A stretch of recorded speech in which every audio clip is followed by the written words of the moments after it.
Welcome back, fancy lords and ladies. This is your host, the fanciest man of Cornwood, and tonight I'm going to start looking at some of the spoilers for this new foundation set that Wizards is coming out with.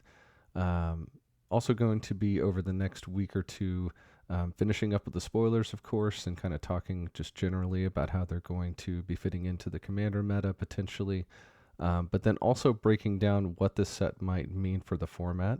I think it's going to be interesting to see how this affects Commander as compared to Standard, and um, obviously with how long they plan on it sticking around in Standard, that's going to be a much different conversation than how it's going to affect Commander. But tonight I want to just start by diving into these new cards. It's always fun to look at spoilers, so I'm going to go by color. I think tonight we're going to look at the white, blue, and black Commanders, and then I will have another video or two to finish out the monocolored Commanders, and then look at colorless and, of course, multicolored as well, because there are quite a few across the set. If you're not aware of Foundations, this is basically a new core set that's been announced, but instead of the traditional role a core set has played in the past, where it sticks around in Standard for kind of the normal time frame, Wizards has announced that this Foundation set is going to be staying in Standard until, I believe, at least 2029. So it's going to have a pretty big impact on that format.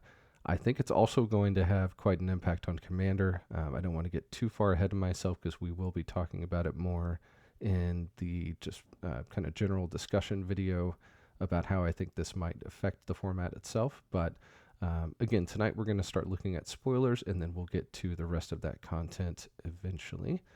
And I'm going to start with the white Commanders, like I said. I'm only looking at the Commanders that are new to the format. I think if you'd like to look at the reprints, we can do that in maybe a separate video and go through them a little bit quicker. A lot of the reprints have been around for quite a while. There are some that are newer, but they're all stuff that's been in the format. It's been available.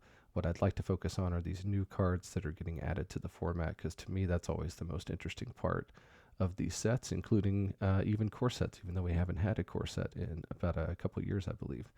So we're going to start out with Arabho, the First Fang, for 2 and a white. This is a 2/2 legendary creature cat avatar.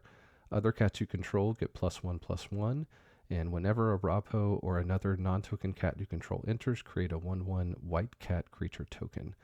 So one theme we're going to see, and I believe this is across the entire set. I haven't seen all the spoilers yet, but I know there's quite a few tribal commanders or commanders that just enable tribal strategies for your commander deck. So this is certainly not the first we're going to see, or the last that we're going to see, and we'll just go through them as we get there. Arabho was actually a commander, I believe, for a precon at one point. It was multicolored. Here we have a mono white cat commander. The avatar creature type is always kind of interesting as something that can go in the 99 of a tribe that is not as well represented as cats or one of those in Magic, but has some really powerful creatures that are a part of it. So that could be interesting. As far as a cat commander, this is solid. And again, I think that's a theme we're going to see kind of throughout the set. Whenever I do my tier list video, or at least break it into parts and talk about the tier that these commanders fall into in the meta, I have a feeling we're going to see a lot of kind of B, maybe even C tier commanders that aren't necessarily bad, but this isn't a commander that's going to be hard to build around. You're mainly throwing cats in your deck, and you're just looking for mono white cats above anything else. So, but a 3-drop. It's a little bit cheaper, I think, than the other Arabho, and the fact that it makes tokens is always something that white can take advantage of, so it's solid. All right, let's look at our next one. Hopefully I'm pronouncing this one right. This is Brigon, or Brygon, Soldier of Meletus, and for 1 and a white, this is a 2/2 legendary creature human soldier. It has vigilance, has heroic. Whenever you cast a spell that targets Brygon, put a +1/+1 counter on it, and then you can tap, remove a +1/+1 counter from Brygon, and draw a card. So we've seen tons of +1/+1 counter commanders. Mono white has them. Mono green has quite a few as well. I'd say again, this is a really solid example of that. A 2-drop commander is always kind of a plus to have in the command zone because it's just so cheap to get out. it's cheap to recast for the most part. I think this is a little bit more solid than some of the other tribal commanders we're going to look at, just because it's not only doing the thing as far as putting +1/+1 counters on itself. Yes, you do need to cast spells that target it, but that's not difficult. But just the tap ability and being able to draw a card, that's always nice to have on your commander. After a board wipe, after something like that, you want to be able to really easily refill your hand and start refilling your board.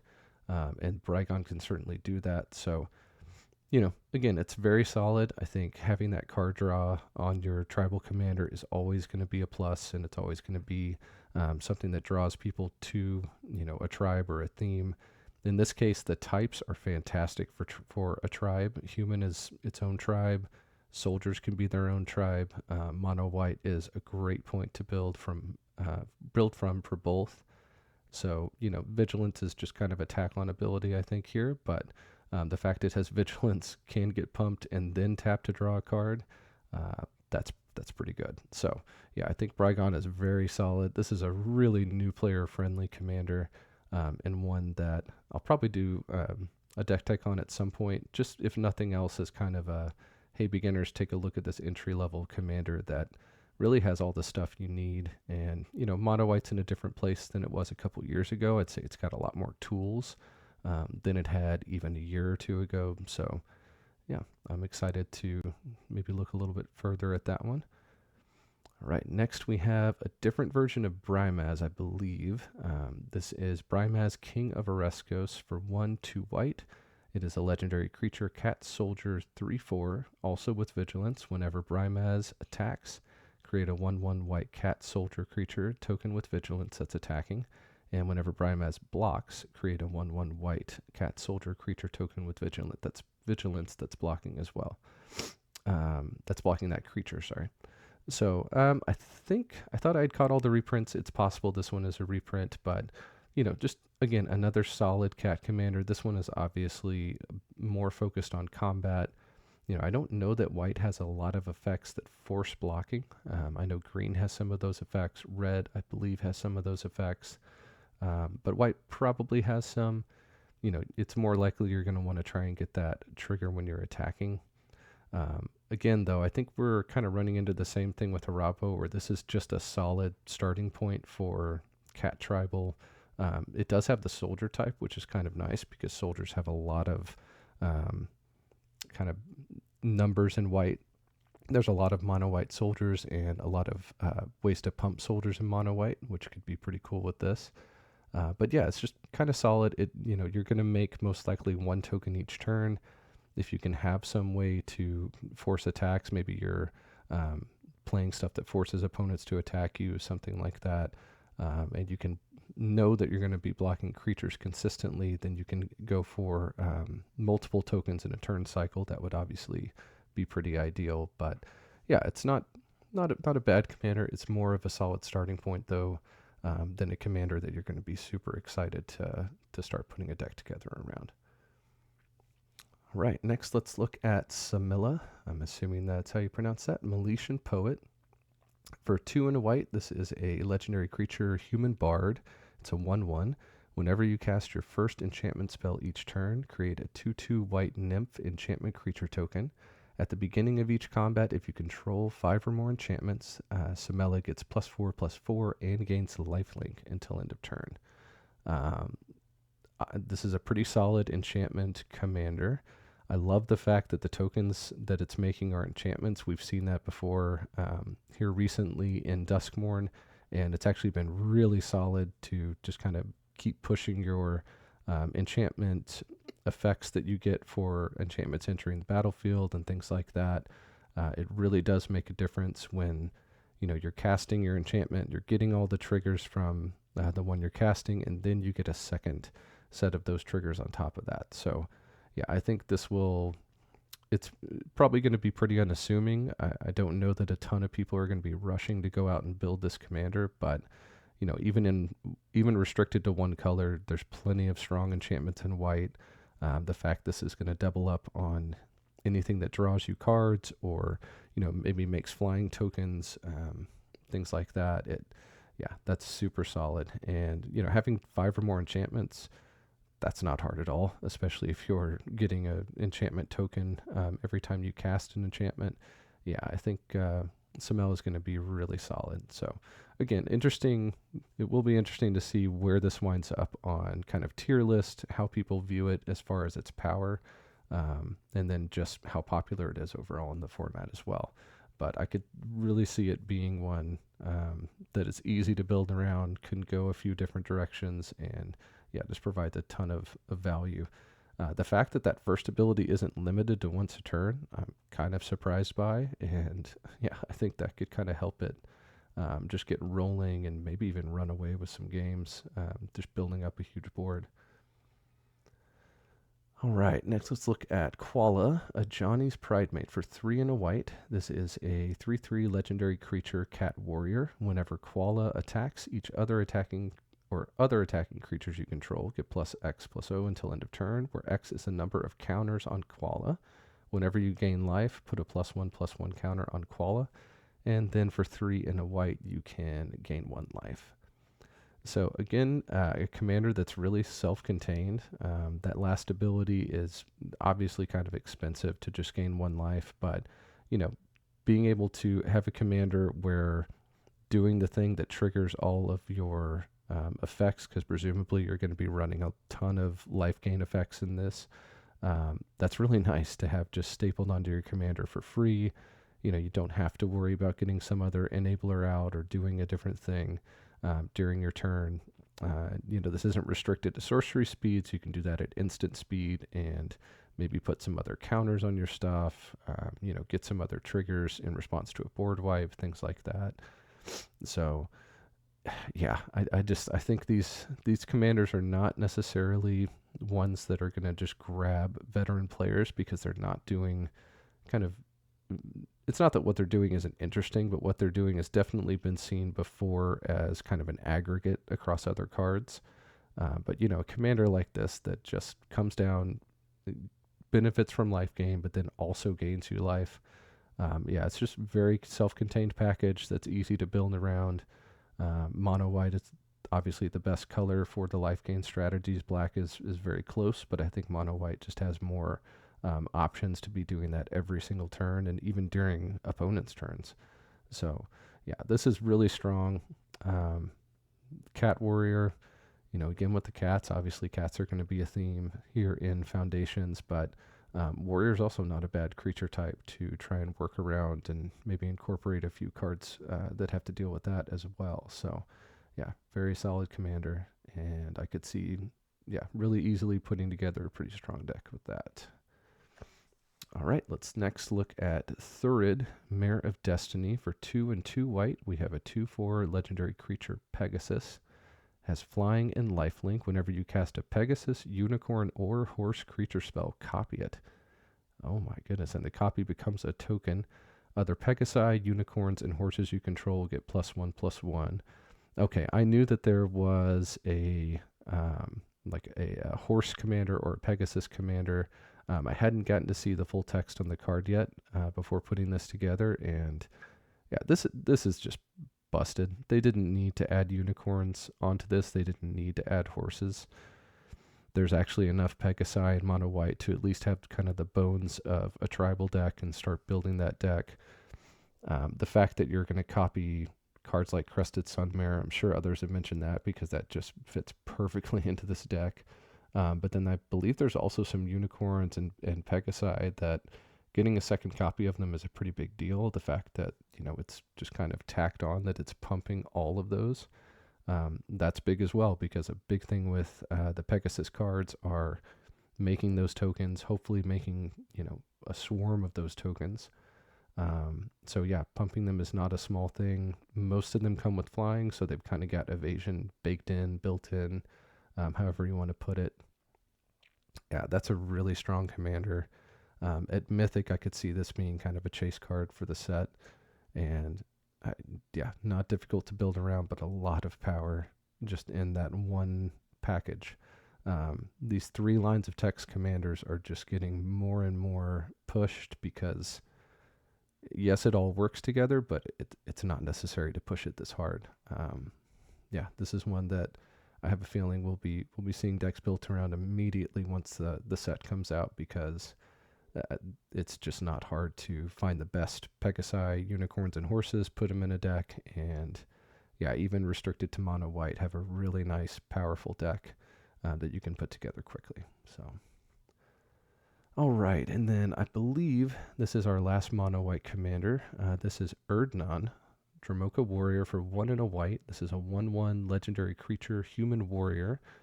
When Erdnon Dramoka Warrior enters, put a +1/+1 counter on target creature. And then whenever you attack, target attacking creature with a +1/+1 counter on it gains first strike until end of turn.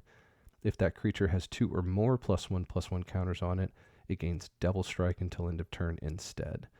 So again, a very solid +1/+1 counter commander. I think this one, this is uncommon rarity, so it's not as pushed as maybe some of the other options that we've already seen. It's definitely not as pushed as some of the mono white commanders that are already out there, but this absolutely goes in the 99 of pretty much any +1/+1 counter deck, and that ability to give things double strike is not difficult at all to reach. I imagine when this comes down, it will have multiple targets for giving double strike to, and in any kind of aggro deck, that's a big deal.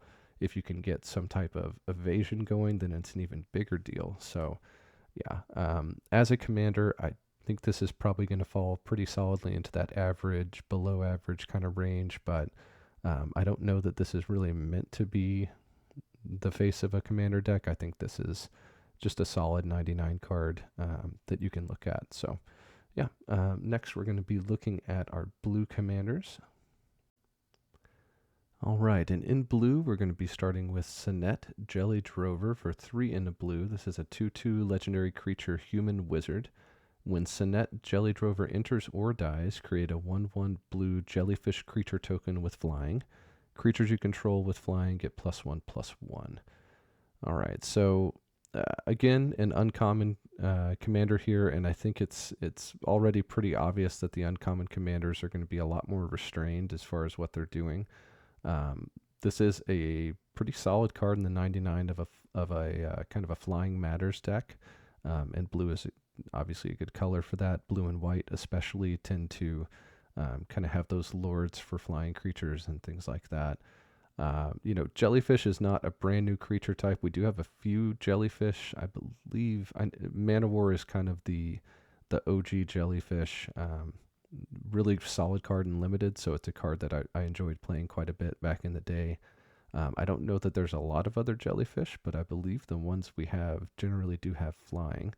So, that pumping doesn't matter too much for jellyfish, just because it's going to be, I think, difficult to get a critical mass, and you really need that for a tribal deck. Even with a bunch of changelings and kind of options we have now for tribal decks to get around and hopefully circumvent having to have quite as many of those cards, you still need some kind of critical mass in most cases. And for a monocolored commander, that's really very, very true, because monocolored doesn't have as many of those changelings. It doesn't have as many of those options to kind of make up for that lack. So it'll be interesting to look into this a little bit. I think I'll research before a tier list or anything like that what those jellyfish are, because it's not a creature type that you do a lot of research on unless you're really digging down deep to see if it's a viable tribe or not. But yeah, the dice trigger is also kind of interesting. I don't think of blue as a color that benefits from that too much, because there's not really a lot of reanimation going on or anything like that. But yeah, it'd be interesting to see if maybe this has some support within the set in blue to, get a lot more out of that dice trigger, or get a lot more out of Sinette going to the graveyard or something like that. So yeah, I'll be on the lookout for that when I'm looking at just kind of the general set spoilers in blue. All right, but moving on, we've got Nirdiv, Devious Diver for 2 in a blue. This is a 2/2 legendary creature, Merfolk Rogue. Whenever Nirdiv becomes tapped, target player mills cards equal to its power. And whenever you cast a spell from your graveyard or activate an ability of a card in your graveyard, draw a card and put a +1/+1 counter on Nirdiv. All right, again, so I like that this second ability, because it's kind of a niche thing. This isn't something where you just see tons of decks benefiting from spells from the graveyard. It is a theme you can look at now before Foundations even comes out, but I like that they didn't limit that to once a turn because it kind of balances out with some of these other effects that are more powerful and that you would want to be limiting. I like this tap ability. That's kind of interesting because I like strategies where instead of her just tapping to do that thing, now I'm looking at what kind of options I have in mono blue and in artifacts to get her tapped. And things that would increase her power and then involve some kind of way for her to tap, even if it's just attacking with some kind of evasion or something like that. Yeah, that's a kind of deck building challenge that I really like. When you're not just looking at super straightforward things, but you're trying to find cards that can feed into the synergy more ways than one. Merfolk and Rogue are really good creature types for some kind of, unblockability theme, some kind of theme dealing with combat damage, things like that. So, yeah, I can already kind of see a deck where you're trying to get her through for combat damage. That's how she's getting tapped. And then maybe you're self-milling to get those cards that care about being in the graveyard and things like that. So yeah, I don't know that this, it's super powerful what Narrative's doing, but I think the design here is really cool and certainly I think the most interesting out of the stuff we've looked at so far. All right, next we've got Plagon, Lord of the Beach for 2 and a blue. This is a 0/3 legendary creature, Starfish Wizard. That's some cool creature types. Starfish is not one that we've seen a lot. I think there's a few. I know there's one that can tap to scry, but yeah, interesting creature type. I think they're definitely trying to kind of come up with ways to use some of these creature types that exist but are pretty rare or underrepresented to say the least. But getting to the rest of the card, when Plagon, Lord of the Beach enters, draw a card for each creature you control with toughness greater than its power. And then for an Azorius mana, so something that can be paid for with white or blue, target creature you control assigns combat damage equal to its toughness rather than its power this turn. All right, so again, I think this design is pretty cool. We've got a couple of different ways to tie in with this, assigning combat damage with toughness rather than power. White and blue has at least a couple of cards that can kind of give that ability to your entire battlefield. There are blanket ways to give that ability, but seeing something that's going to draw cards based off that's pretty neat. I think that's something that's new. I don't remember seeing one that was focused on card draw and having toughness more than power. But yeah, I like this. I think that just trying to build that as an aggro theme, which we have seen before with a couple different decks, mainly the Arcades deck that just gives all of your creatures with Defender that ability to attack and then does the assigning combat damage with toughness. It's interesting. It's difficult to pull off, and this shores up one of the biggest reasons why, which is the more you focus on that toughness theme, the harder it seems to draw cards outside of, a couple that are going to ETB and draw you cards and stuff like that. So, yeah, I like that this is doing that in the command zone. Is it a better option than those other, than Arcades, a card that I believe has access to green and not just blue and white? Is it a better option than, I think there's maybe one other Azorius commander that cares about it, but yeah, I'd have to take a look at that, but I do like that it's got that starfish creature type. That's unique. It's something different, and then I like that it's focusing on card draw and not just the kind of the toughness matters type of thing. And maybe Arcades does that. It's been kind of been a while since I looked at that card, but yeah, it's an interesting commander. All right, next we'll look at Pull Jamar, Illusionist for 2 and 2 blue. This is a 4/5 legendary creature, human illusion wizard. With flying, when Pull Jamar Illusionist enters, choose a creature type. Draw a creature card for each creature you control of that type. All right, so illusion is a really cool creature type. Again, they're kind of finding stuff that exists, but is a little bit hard to find examples of and stuff like that. I like that it's card draw in the command zone. It's usually a good foundation to build your commander deck on, because you're kind of already hedging against board wipes or hedging against different things that will come up in a commander game by just drawing cards and refilling your hand, things like that. For 6, this is a little bit expensive, even for what it's doing. We've got some cards in blue that already have this effect that are, quite a bit cheaper than that. I do love the creature types here. Human and wizard are both pretty powerful. Human in mono blue is kind of sneaky good. There's a lot of humans in mono blue, a lot of overlap between human and wizard. So if you're trying to build, kind of a tribal deck around both of those, you really could incorporate both without losing too much. So yeah, I'd have to look at what the options are as far as how powerful this is, but just as far as having an interesting thing to build around, that illusion creature type, tying both humans and wizards into a mono blue deck could already be kind of an interesting place to start. All right, and next we'll look at Takeo, the Patient Avalanche for 3 and a blue. This is a 4/5 legendary creature turtle ninja. Of course. Takeo, the Patient Avalanche enters tapped whenever another creature you control leaves the battlefield. If it didn't die, scry 1 and put a +1/+1 counter on Takeo. Whenever Takeo attacks, you may pay a Dimir mana, so that's a mana paid with blue or black. When you do, target attacking creature can't be blocked this turn. All right, I don't know why we couldn't put Teenage Mutant Ninja Turtle on there, but I guess copyright's pretty tough with that.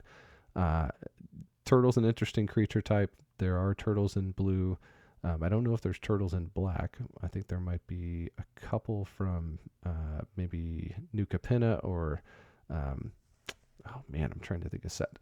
Not New Capenna, but there might be some ninja turtles in black, or there might be some turtles in black. There's definitely ninjas in both these colors, and I think a lot of these abilities are feeding into ninjas. That second ability especially, you're going to have the chance to ninjutsu and things like that, and that'll be scrying and putting counters on your commander. And actually, yeah, the third ability plays into ninjutsu as well, making your creature unblockable. So, yeah, this could be an interesting ninja tribal commander. We have really good options for that already. And that's kind of the issue with multiple commanders here that we've already looked at, is just, it's not that they're bad tribal options or tribal commanders, but we just already have some that are really solid, and I don't know if they're needing to be replaced. So, yeah, be interesting to see. But obviously the flavor is fun. If you're nostalgic for, Teenage Mutant Ninja Turtles or anything like that, then this is something that you might want to look at. But I like it in the 99 of a ninja deck as well. So not a bad addition to the format here. All right, moving on to the black commanders here. And I don't know why, it seems like black got a ton of new commanders compared to some of the other colors like blue. But, kind of cool to get more new commanders. And yeah, I'm not complaining about it. We'll start with Ophelia Viper Whisperer for 1 and a black. This is a legendary creature, Gorgon Assassin, a 1/3 with Death Touch. Whenever Ophelia attacks, you may pay 1 and a Golgari mana, so black or green. If you do, create a 1/1 black snake creature token with Death Touch. And then for 4 and a black, until end of turn, whenever 1 or more Gorgons and or snakes you control deal combat damage to a player, that player loses half their life, rounded up. So, just in Duskmourn, we already have a really new card in the format that's doing this player loses half their life theme. And obviously it's really powerful, especially in Commander when you have that higher life total. Knocking someone down to half life early in the game is just kind of a ridiculous thing to be doing. The fact that that third ability covers herself and she's a Death Toucher, so it's likely you'll have a good target already to, at least make them pick between taking out your 2-drop commander or losing half their life. That's, that's a rough choice early in the game, for a lot of reasons. But yeah, needing to sink 7 mana into her just to do that one time, that could be a little bit rough. There's lots of these snake creature tokens with Death Touch that you can make in that color combination. So being able to do that consistently, I think it'll be a challenge, but certainly not impossible. And again, just the fact you've got a two drop commander that already has all this stuff stapled onto her. If you don't get the best start as far as the cards you have in your hand, if you have the mana, she can do all of this herself, including making a token each turn. So, interesting commander. I do like the Death Touch tribal theme. I really enjoyed when they visited that in one of the core sets from kind of the 2010s. So I never mind seeing Wizards go back to that with a new commander. The assassin creature type here is pretty cool. That third ability doesn't necessarily give them the same way to affect life totals for your opponent, but there's tons of assassin support in green, or in black, I mean. And so it could still be interesting and play into it that she is an assassin herself, and it could give you some options down the line. All right, moving on, let's look at Evereth, Viceroy of Plunder, rather. For 2 and a black, she is a legendary creature vampire soldier, 2/2 with flying. Sacrifice another creature or artifact, put a +1/+1 counter on Evereth. If the sacrificed permanent was a treasure, Evereth gains lifelink until end of turn, activate only as a sorcery. When Evereth dies, you may pay 1 or a Rakdos mana, so a black or red. When you do, Evereth deals damage equal to its power to each opponent. All right, so interesting. I've noticed on commanders in this set, there's not as much of, or there's not as many limitations being put on these activated abilities. It was kind of becoming the norm there to see that activate only as a sorcery, or, things triggering only once a turn for a while on the more powerful abilities. So, the fact that this is a sorcery speed, or limited to a sorcery speed effect, that shows me that Wizards kind of thought this was one of the more powerful ones that we've seen so far. And I would have to agree, just because black and red have so much treasure support that's built up over the last 2-3 years, however long, since treasures really became a focus, especially in Commander. It's not difficult at all to get treasures out, start sacking them, get value off that, and just kind of snowball from there. The second ability, I always wonder how useful it is to kind of be sacking your commander. If you're going to be doing that in any color, black is definitely the color to do it, because you'll be able to find some ways to get her back really easily.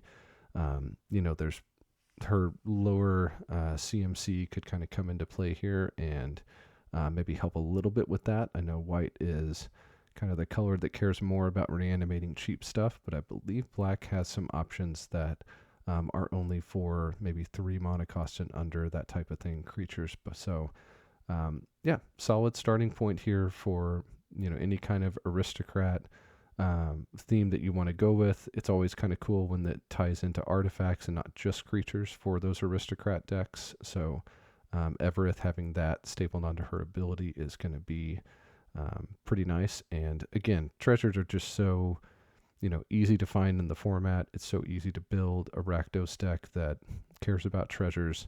I like that the ability has that kind of flexibility built in, and that it's looking at those as what you want to sacrifice, because that's, again, for newer players, that's something that you can really easily start building around, and you maybe don't have to work quite as hard to figure out what sacrifice fodder you need to be putting into your deck, because if you've built an aristocrats deck or something like that, that can be a little bit of kind of a brain melt point when you've got all these different options for making tokens and things like that. What am I going to put into sacrifice? What am I going to put in that triggers off that?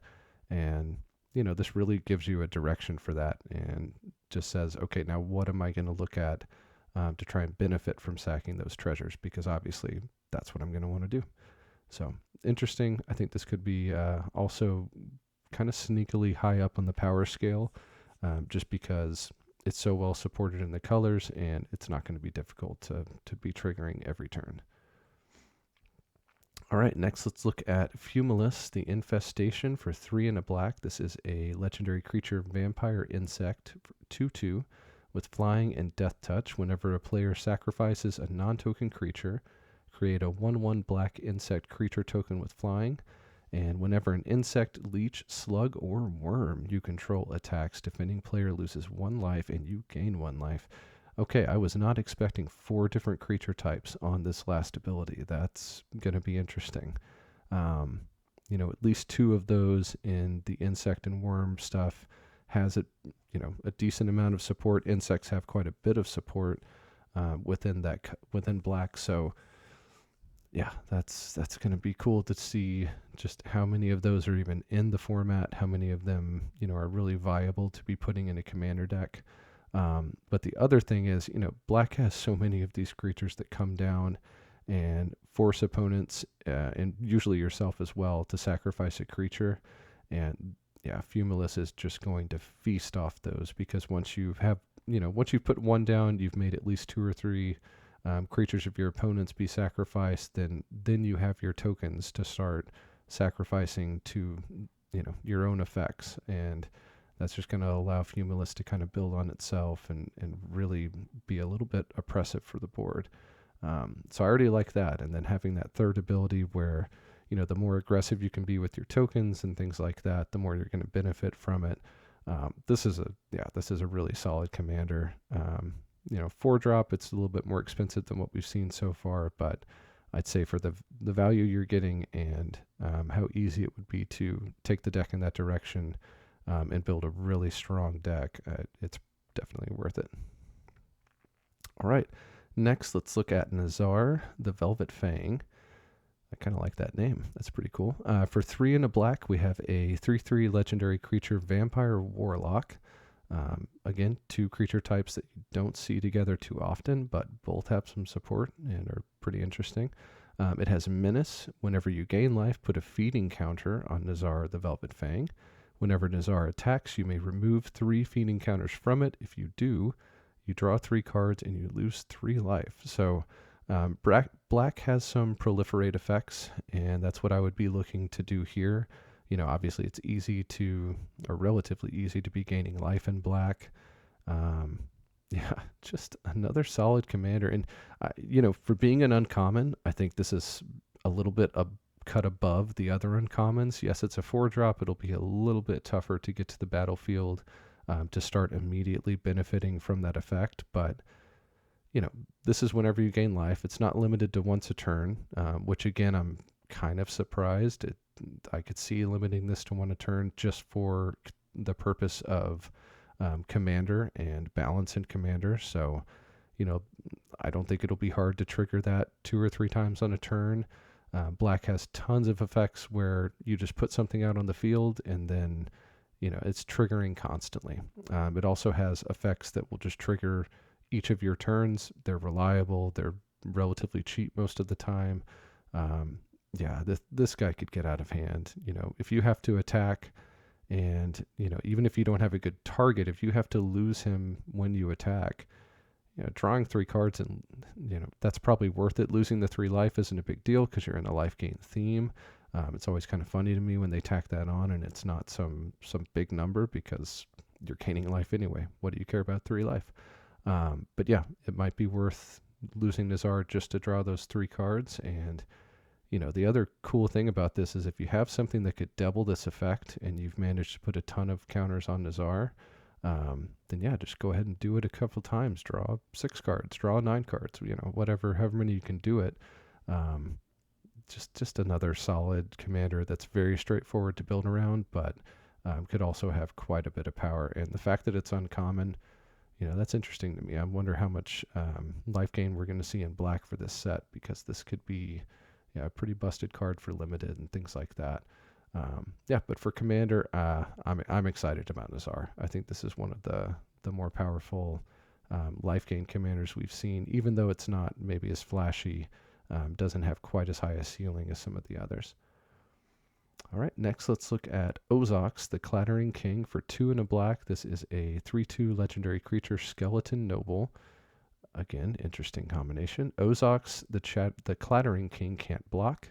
When Ozox dies, create Jumble Bones, a legendary 2/1 black skeleton creature token with this creature can't block, and when this creature leaves the battlefield, return target card named Ozox the Clattering King from your graveyard to your hand. All right, so I can already tell you, at least from what I'm reading, this card is going to be way cooler in concept than in practice.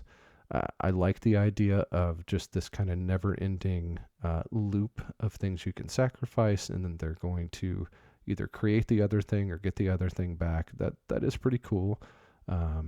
With a sack outlet, if you happen to have a way to reduce the cost of playing black creatures or something like that, this could get pretty silly with stuff out to benefit from every time it's dying and the token is dying, things like that. I believe there's Heartless Summoning that will lower its power and would immediately kill the token, but you don't really care if you're getting your commander back and all your dice triggers are just going off for every black mana you have. So yeah, I could immediately, that's a card that comes to mind to kind of build a ridiculous engine with this card. I think it's interesting. I don't know that the power is going to be off the charts because I think you need pretty specific pieces to make this worth doing over and over again. Even at 3, it could be a more expensive commander that's doing something like that, but I'd say even at 3 mana, you're probably only looping that once or twice a turn until you've really built up a bunch of lands. And the danger in commander is by that point your opponents have built up those lands too, unless they're just severely kind of out of luck for drawing lands or something like that. So yeah, fun guy, and I like the design space. I like that it's a looping over and over, and that could be really fun, but I'll have to see. The jury's kind of out for me on how much power we're looking at here, and just how many times we're going to be able to do that repeatedly and reliably. So, all right. Next, let's look at Rev, Tithe Extractor for 3 and a black. This is a 3/3 legendary creature, human rogue. Whenever you attack, target creature gains Death Touch until end of turn, and whenever one or more creatures you control deal combat damage to a player, create a creature token, then look at the top card of that player's library and exile it face down. You may cast that card for as long as it remains exiled. All right, again, they didn't have to tack on that last part. It would be fine if this just gave something Death Touch and made a creature or made a treasure token, but this is one of those cases where I think tacking on that last part is actually not that great for the commander. I myself am as guilty as anyone, but I think, and I might have talked about it already on the channel, there's a real psychological effect where when you're taking other people's cards, and especially when not only are you taking them, but you're actually casting them. You're not just stealing permanents or, wiping boards, something like that. Psychologically, there's something that really turns you into a target when you start doing that. And, it's not that stealing permanents isn't as bad, because I think, in a lot of us that also creates the same response. And you could argue which one makes kind of a more severe response. But yeah, in this case, for sure, doing this, if you were just attacking in, giving something Death Touch, getting a treasure token, it wouldn't be as powerful, but it also wouldn't be making you some huge target, I think. We're going to have to build in some protection in mono black to kind of deal with the hate we're going to get when we exile that card. And, obviously we're trying to make treasures, so even though this doesn't have that use any mana as any other color type ability that they tend to kind of tack onto these things a lot, this is still something that's going to make people really unhappy if you happen to, rip that card off the top of their deck that they were looking for, if you get their combo piece, something like that. You shouldn't build your deck out of necessarily fear for what's going to, create the biggest response in your opponents. But at the same time, I think these abilities tend to get a little overrated because, unless you're casting that card for free, if you turn over something super expensive, then you're not necessarily gaining quite as much. You've got to spend a whole turn casting it or something like that. So, and it's also really dependent on what your opponents have in their deck and what you wind up getting. If you get a land for that, then, this is a cast. So you're not playing lands off it, anything like that. I think there's some power here just because stealing cards and spells and being able to use your opponent's resources against them is typically pretty powerful. But you might want to look more at the Death Touch Tribal and kind of make it clear that that's what your deck is looking to do. And then, it might make you less of a target there and just allow you to slowly build up more than just putting that target on your back if you're stealing a bunch of cards from your opponents or something like that. So rant over, but Rev is going to be pretty interesting to see where people put her as far as kind of power. How much do you enjoy playing as Rev? How much do you enjoy playing against her? That kind of thing. All right, next we'll look at a new Tiny Bones variant. This is Tiny Bones Bauble Burglar for 1 and a black. It's a 1/3 legendary creature skeleton rogue. Whenever an opponent discards a card, exile it from their graveyard with a stash counter on it. You can kind of see where this is going. During your turn, you may play cards you don't own with stash counters on them from exile, and mana of any type can be spent to cast those spells. So there you go. For 3 and a black and tapping Tiny Bones, each opponent discards a card, activate only as a sorcery. All right. Again, there's definitely power here. Black has the most ways of any color to make your opponents discard cards. It seems like every set that comes out, we're just getting more and more and more of those. It's kind of it's more than a staple at this point. It's a defining thing for Black.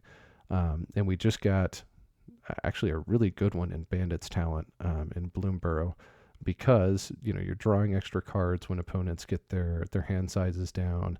And you're punishing opponents for having less cards in hand too. So, Tiny Bones is going to be strong. Plenty of people are going to build Tiny Bones because, there's major power in any sort of effect that every time someone discards or every time a card is going to a graveyard, you're just getting access to that kind of toolkit or a piece to add to your toolkit, that kind of thing.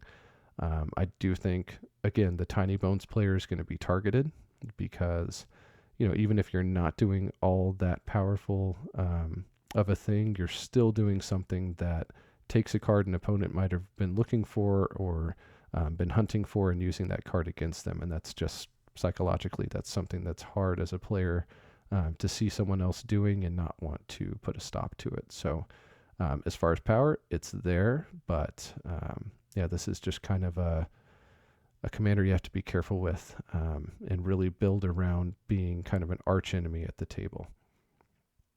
All right, and last but not least, we're going to look at Zul Ashur, Leech Lord, for 1 and a black. This is a 2/2 legendary creature zombie warlock. It has ward, pay 2 life. It also has tap. You may cast target zombie creature card from your graveyard this turn. All right, so mono black zombies, this is not one of these commanders that's taking an obscure creature type and trying to kind of raise it to relevancy. If you've been in the format for a long time, if you've been playing in the format for a long time, then you already know that zombies can be extremely powerful. Black is the signature color for zombies. There's mainly blue is another color that you can add into zombies and definitely get some benefit and get access to more tools. But if you need to build a zombie deck, you're going to have a black commander, most likely, if you're going with a monocolor.